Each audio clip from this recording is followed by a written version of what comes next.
Kalau ada orang menyakitimu, jangan berduka. Kalau ada tetangga, sahabat, kawan baik meninggalkanmu, jangan berduka lara. Karena sesungguhnya di balik itu semua, fa inna ma'al usri yusra, inna ma'al usri yusra. Idza daqat 'alaika dunya faqul ya Allah.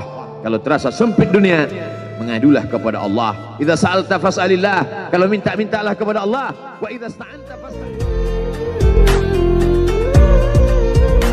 Ya ashiqal Mustafa, abshir binailil muna. Ya ashiqal Mustafa. Alhamdulillah, wassalatu wassalamu ala rasulillah, sayyidina wa maulana Muhammad ibni abdillah, wa ala alihi wa sahbihi wa man tabi'ahu wa mawalah. Ashhadu an la ilaha illallah wahdahu la syarika lah, wa ashhadu anna sayyidana Muhammadan abduhu wa rasuluhu la nabiyya ba'dah. Allahumma salli ala sayyidina Muhammadin nabiyil ummi wa ala alihi wa sahbihi wa barik wa sallim. Qala Allah ta'ala fil Qur'anil azim wa huwa asdaqul qailin. A'udzu billahi minasy syaithanir rajim. Ya ayyuhalladzina amanu taqullaha haqqa tuqatih wa la tamutunna illa wa antum muslimun. Wa qala ta'ala fi ayatin ukhra, ya ayyuhalladzina amanu taqullaha wa qulu qawlan sadida yuslih lakum a'malakum wa yaghfir lakum dhunubakum wa man yuti'illaha wa rasulahu faqad faza fawzan 'azima. Ibadallah, usikum wa nafsi bitaqwallahi wa ta'atihi faqad fazal muttaqun. Hadirin jamaah Jumat yang dimuliakan Allah Subhanahu wa taala. Semua orang senang melihatnya karena dia bersih, karena dia rupawan, karena dia sopan dan santun, karena ayahnya meninggal dan ibunya juga sudah lama meninggalkannya. Orang kasihan melihatnya.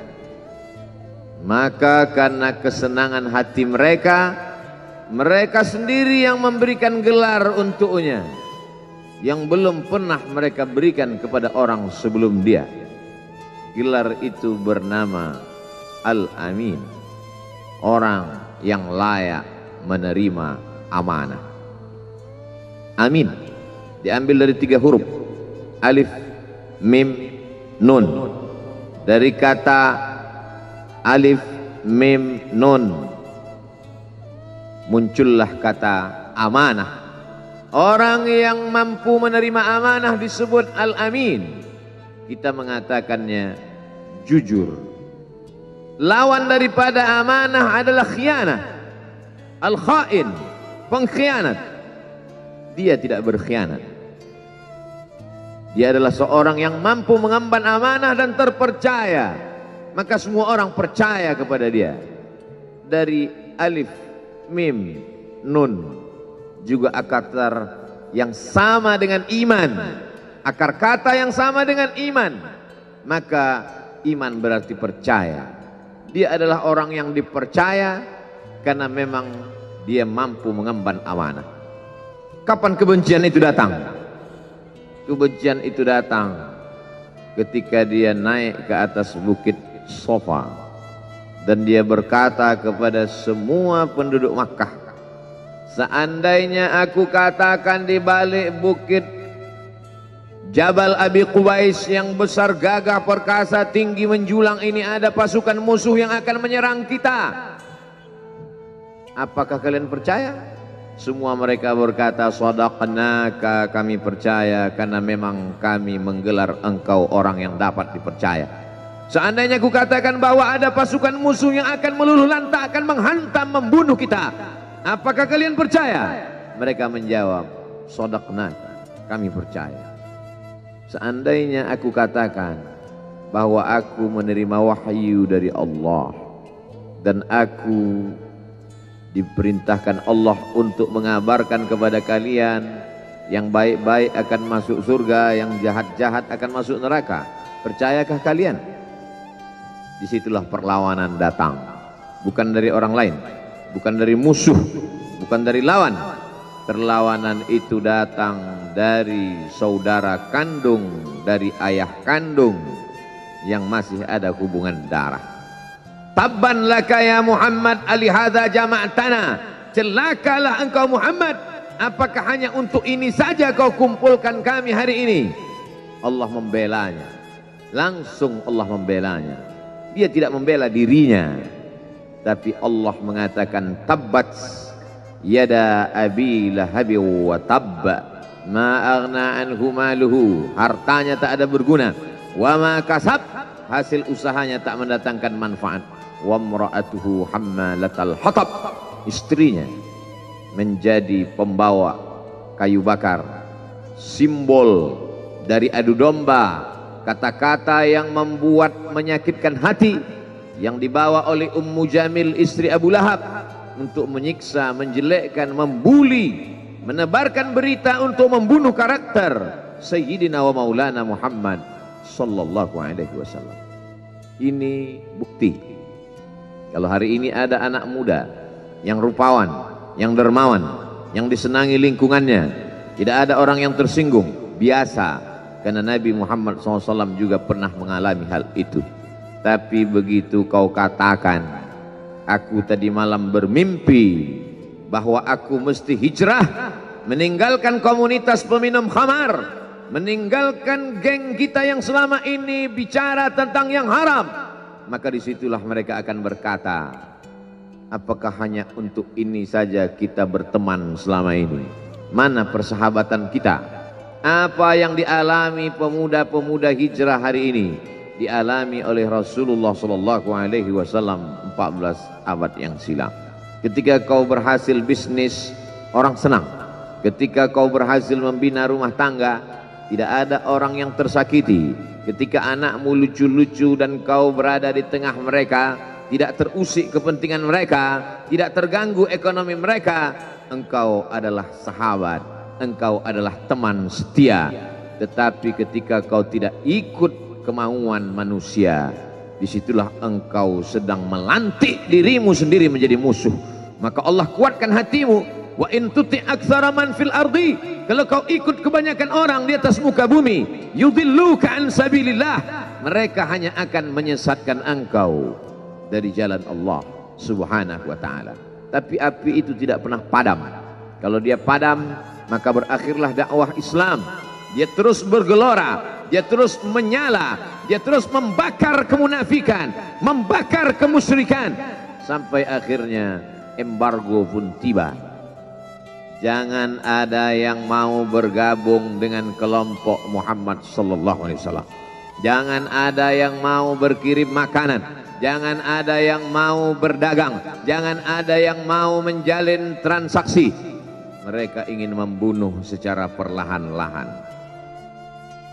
Jangan beli produknya, jangan duduk bersamanya, jangan berteman dengan dia. Kenapa kamu mau berfoto dengan dia? Kenapa kamu mau bergambar dengan dia? Kenapa kamu masih mau mendengar ceramah dia? Adakah orang yang mengalami hal itu hari ini? Adakah ketakutan-ketakutan dari hamba Allah yang mengatakan Allahu Akbar, Allah Maha Besar, tapi takut ditinggalkan kawan, cemas ditinggalkan sahabat? Maka itu pernah terjadi pada kelompok Sayyidina wa Maulana Muhammad sallallahu alaihi wasallam. Kalau pembunuhan karakter tidak berhasil, maka ada yang lebih dahsyat daripada itu. Mereka tawarkan dunia beserta isinya. Wallahi, demi Allah wahai paman, demi Allah wahai Abu Talib, law wada'u syamsa fi yamini wal qamara fi yasari, andai mereka letakkan matahari di tangan kananku, bulan di tangan kiriku, ala atruka hadzal amr, supaya aku tinggalkan dakwah ini, aku tidak akan meninggalkannya. Bujuk rayu mulai tiba. Itu terjadi pada diri Nabi Muhammad sallallahu alaihi wasallam. Kalau kau tidak mempan dimusuhi, kalau kau tidak mempan dirangkul, kau akan dipukul. Kalau kau tidak mempan dipukul, kau akan dirangkul. Berbagai macam cara, dari mulai yang paling keras sampai yang paling lembut. dari mulai yang paling lembut sampai yang paling keras, sampai akhirnya tempat bergantung itu hilang, lenyap, musnah. Ada 2 tempat bergantung. Saudara kandung ayah Abu Talib. Mereka tidak mengusiknya karena dia keponakan Abu Talib. Abu Talib anak Abdul Muttalib, Abdul Muttalib anak Hashim, Hashim anak Abdi Manaf, Abdi Manaf anak Qusay, Qusaylah pendiri Darun Nadwah. Mereka keturunan darah mulia dari Adnan. Adnan menerima tetesan darah dari Ismail. Ismail anak kandung Ibrahim alaihissalam. Jangan ganggu dia karena dia keponakan Abu Talib. Masih ada backing, tapi Allah ingin agar hati itu tidak bergantung kepada manusia. Dia buat Abu Talib meninggal dunia, masih ada lagi tempat bergantung. Dia yang dulu ketika kedinginan datang, dia yang menyelimuti. Yang dulu ketika ketakutan datang, dia yang menenangkan. Dia datang menemui Waraqah ibnu Naufal.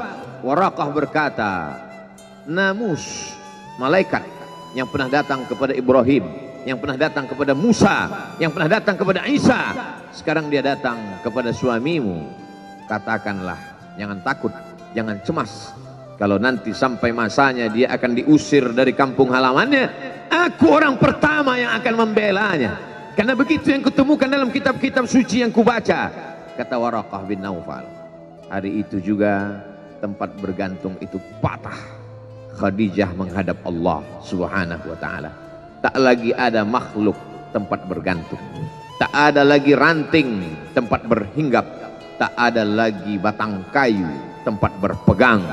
Allah ingin agar engkau berserah hanya kepada Dia saja. Tidak ada makhluk. Bersandar kepada makhluk akan kecewa, bersandar pada kayu yang rindang akan tumbang, bersandar kepada benda akan binasa, bersandar kepada sahabat akan berubah menjadi musuh. Bersandarlah kepada Dia, Hayyun Maha Hidup, la yamut, Dia tak pernah mati. Bersandarlah kepada Dia, Al-Aziz yang Maha Perkasa, Al-Jabbar yang Maha Berkuasa. Itu yang diinginkan Allah dari sosok Sayyidina wa Maulana Muhammad sallallahu alaihi wasallam. Dia pergi, sengaja dia pergi berjalan kaki, karena kalau dia pergi menunggang unta, mereka sudah mengintai. Dia pasti lari, dia akan pergi ke tempat yang jauh. Sengaja dia pergi berjalan kaki. Lalu kemudian dia pun sampai ke suatu tempat. Dia berharap mereka adalah orang-orang yang lembut akan yang menerimanya, tapi dia tidak diterima dengan tala'al badru alaina. Dia tidak diterima sebagai ahlan wasahlan. Ahlan, keluarga, kau datang kami sambut sebagai keluarga. Sahlan, mudah, kau datang urusanmu mudah. Ahlan wasahlan. Tapi dia tidak dianggap sebagai keluarga, dia tidak dianggap sebagai sahlan, dia dianggap sebagai musuh.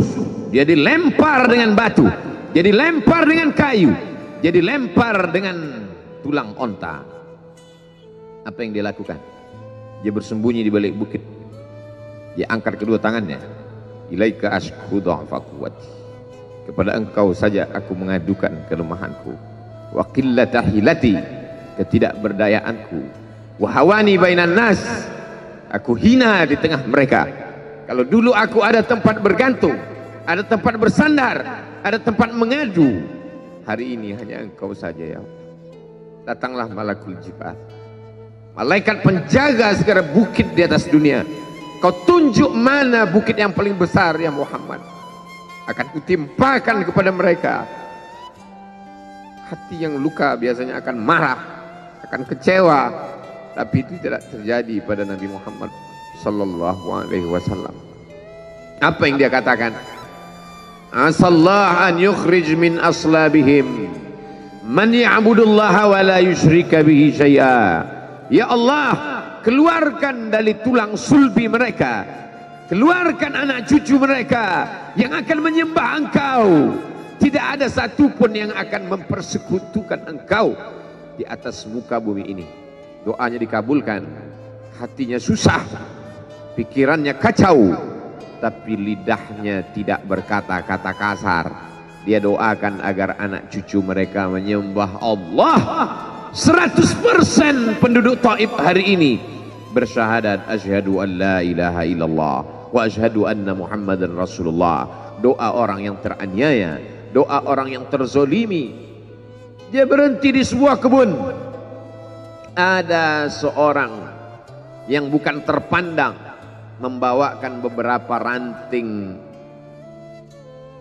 anggur sebagai pelipur lara, penghilang haus, pelepas dahaganya. Ketika anggur itu akan masuk ke mulutnya, dia berkata Bismillahirrahmanirrahim, atas nama Allah. Maka hamba sahaya miskin, susah, melarat, perantau yang tak punya apa-apa itu heran. Apa yang kau ucapkan? Bismillah. Kau sebut nama Allah ya. Tidak ada satupun orang di kampung ini kalau makan menyebut nama Allah. Siapa engkau? Aku Nabi yang diutus Allah Subhanahu wa ta'ala. Berarti engkau sama dengan orang yang dulu pernah berada di kampungku. Engkau dari mana? Aku dari Ninawi. Ninawi ya. Di sana ada saudaraku, kata Nabi Muhammad sallallahu alaihi wasallam. Di sana ada saudaraku namanya Yunus bin Matta. Yunus bin Matta adalah saudaraku. Sama-sama hamba yang diutus Allah Subhanahu wa ta'ala. Dia juga diingkari oleh kaumnya. Dia masuk ke dalam lautan, ditelan seekor ikan dalam 3 kegelapan. Gelapnya tengah malam, gelapnya lautan, gelapnya perut ikan. Dia berserah kepada Allah. La ilaha illa anta subhanaka inni kuntu minal zalimin. Begitu cara Allah mengingatkan Nabi Muhammad SAW. Apa yang kau rasakan hari ini belum ada apa-apanya dengan apa yang pernah dirasakan oleh Yunus bin Matta. Mendengar itu langsung saja Addas bersimpuh sujud mencium lutut Nabi Muhammad sallallahu alaihi wasallam. Dia tidak mulia, dia hamba sahaya, dia miskin, dia perantau, tapi dia sempat mencium tangan Nabi Muhammad sallallahu alaihi wasallam. Dia sempat menghilangkan dahaga dari leher Nabi Muhammad sallallahu alaihi wasallam. Pertemuan yang berkesan. Biarlah pertemuan itu sekali, tapi sampai ke lubuk hati. Untuk apa pertemuan yang berulang kali tapi hanya sampai di tepi bibir, hanya basa-basi? Nabi SAW kembali, dia pulang. Di tengah perjalanan dia mendengar, qul, katakan, uhiya ilayya annahu istama'a nafarun minal jin. Ada sekelompok jin. Jin itu berkata, inna sami'na qur'anan ajaba. Kami mendengarkan bacaan Al-Quran ajaba, menakjubkan, ajib. Biarlah manusia menolakmu, biarlah manusia yang aku dan sombong itu tidak menerimamu, tapi ada satu makhluk yang mau menerimamu. Inna, kami dari kalangan jin, sami'na, mendengar, Qur'anan ajaba, bacaan Al-Quran yang mengagumkan, yahdi ila rusdi, yang membuat kami lurus berpikir benar. Betapa jin yang dikatakan makhluk jahat, tapi ketika dia mendengarkan bacaan Al-Quran tersentuh hatinya dan dia bersyahadat, anna minnal muslimun, kami ada yang muslim, wa minnal qasitun, kami ada yang kafir. Yang muslim taharrau rasyada, selalu mencari jalan kebenaran. Yang kafir kanu li jahannam hataba, mereka hanya akan menjadi santapan neraka jahanam. Dia kembali ke kota suci Makkah Al-Mukarramah seperti biasa, sampai akhirnya datanglah malaikat Jibril membelah dadanya, mensucikan hatinya sampai layak, lalu kemudian dia pun dibawa. Subhanalladzi asra bi'abdihi lailan, maha suci Allah yang memperjalankan hambanya pada suatu malam, minal masjidil haram ilal masjidil aqsa, dari masjidil haram ke Masjidil Aqsa, alladzi barakna haulah, kami berkahi sekelilingnya. Untuk apa? Linuriyahu min ayatina, kami ingin memperlihatkan kepadanya tanda-tanda kebesaran kami. Selama ini dia hanya didengar, azab kubur didengar, neraka jahanam didengar, malaikat didengar.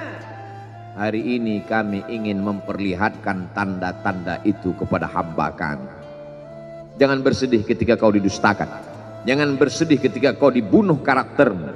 Jangan berduka cita ketika tidak ada manusia yang menerimamu.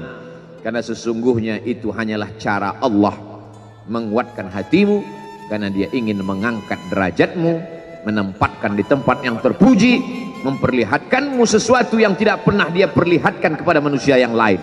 Dia buat hatimu hancur berkeping agar tidak lagi ada tempat makhluk dalam hatimu, yang ada hanya Allah semata. Ma fi qalbi ghairullah.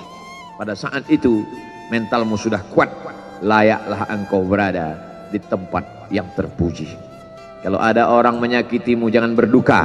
Kalau ada tetangga, sahabat, kawan baik meninggalkanmu, jangan berduka lara, karena sesungguhnya di balik itu semua, fa inna ma'al usri yusra, inna ma'al usri yusra, idza daqat 'alaika dunya faqul ya Allah. Kalau terasa sempit dunia, mengadulah kepada Allah. Idza sa'alta fas'alillah, kalau minta-mintalah kepada Allah. Wa idza sta'anta fasta'in billah, kalau minta tolong, minta tolonglah kepada Allah. Iyyaka na'budu wa iyyaka nasta'in. Kepada Engkau kami menyembah, kepada Engkau kami beribadah, kepada Engkau kami bersimpuh sujud, kepada Engkau juga kami meminta pertolongan. Barakallahu li wa lakum fil Qur'anil azim wa nafa'ani wa iyyakum bima fihi minal ayati wadh-dhikril hakim wa taqabbala minni wa minkum tilawatahu innahu huwal ghafurur rahim.